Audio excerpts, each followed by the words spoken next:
कड़कड़ाती सर्दी का मौसम था। उत्तर भारत का एक छोटा सा गांव चांदपुर बर्फ की सफेद चादर में लिपटा हुआ था।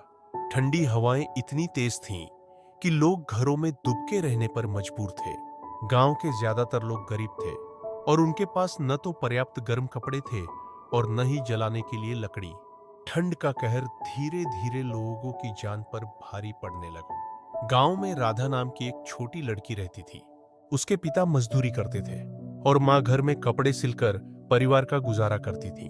राधा अपने छोटे भाई सूरज को सर्दी में ठिठुरते हुए देखकर बहुत दुखी होती थी। एक रात जब ठंड ने अपने चरम को छू लिया, राधा अपने घर के पास वाले जंगल में सूखी लकड़ी ढूंढने गई। जंगल के बीचों बीच उसे एक बूढ़ी महिला मिली जो बर्फ में ठिठुर रही थी। राधा ने अपनी फटी पुरानी चादर उस महिला को दे दी। बूढ़ी महिला मुस्कुराई और राधा को धन्यवाद देते हुए कहा, तुम्हारी दया का फल मिलेगा, मैं तुम्हें एक वरदान देती हूं।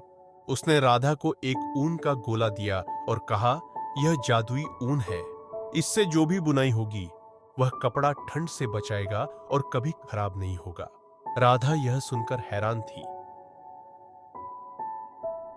लेकिन उसने धन्यवाद दिया और ऊन लेकर घर आ गई।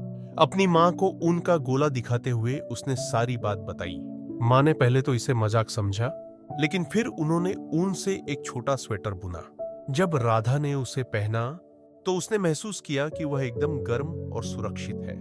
इस जादू की सच्चाई जानने के बाद राधा और उसकी मां ने पूरी रात ऊन से कपड़े बनाए। उन्होंने अपने पड़ोसियों को भी यह जादुई कपड़े बांटे।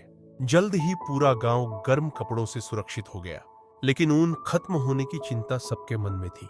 तभी राधा को याद आया कि बूढ़ी महिला ने कहा था कि यह गोला कभी खत्म नहीं होगा। यह सच था।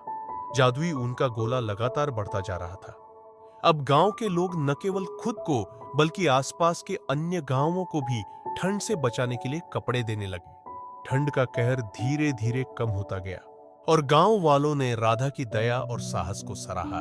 वह छोटी लड़की जिसने अपनी दयालुता और साहस से पूरे गांव को बचा लिया था, अब सबके लिए प्रेरणा बन चुकी थी।